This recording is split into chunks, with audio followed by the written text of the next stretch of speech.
En 1976, la directrice de la revue Cosmopolitan avait eu l'intelligence d'accepter de publier un beau dossier de ma part dans le numéro des fêtes de fin 1976, sous le nom de l'astrologie sensorielle. Et là, voyez-vous, j'avais essayé de lancer une nouvelle façon de faire de l'astrologie pour le grand public. Ça n'a pas fonctionné, visiblement. Mais ça montre bien que mon intérêt pour le grand public ne date pas d'hier. Je pensais qu'effectivement, on pouvait proposer une autre astrologie qui serait déjà prévisionnelle.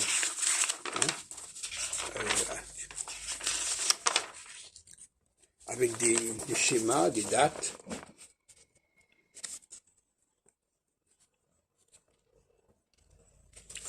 Et aujourd'hui,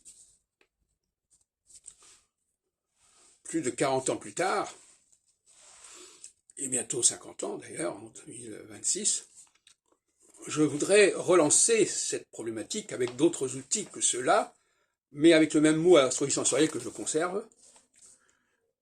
Et d'ailleurs, je dis entre parenthèses que j'avais publié ce dossier dans une revue où écrivait Joël de Gravelaine sous le nom de Joël Rabet. Je ne sais pas si je lui avais fait plaisir que mon nom apparaisse comme ça dans une revue qui lui était dévouée.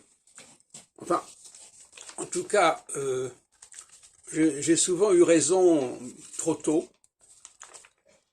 Et donc, tous ces schémas que j'ai proposés à l'époque, qui s'adressaient au grand public, et qui étaient la conséquence de tests que j'avais proposés. Vous pouvez trouver ce document sur Internet, sur Script, je crois.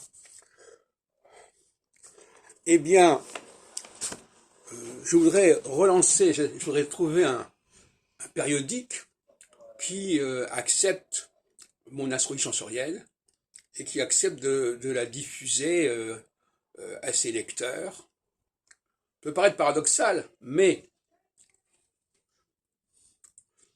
pour moi, le grand public fait beaucoup plus autorité que les individus qui vont voir l'astrologue. Les individus, j'aime pas les individus, l'astrologue individu, non.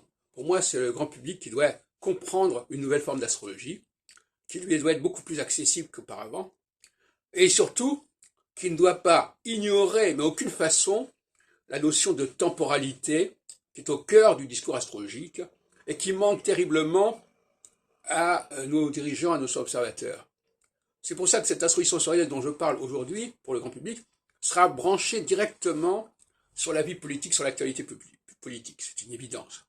Mais cette actualité politique ne fait pas du tout l'impasse sur ce que ça peut apporter aux gens dans leur vie personnelle. Et aussi, parce que je renonce absolument pas au volet psychologique, avec ce que j'appelle les topics sensoriels, et notamment avec la notion que l'astrologie ne fonctionne pas de la même façon pour les hommes et pour les femmes.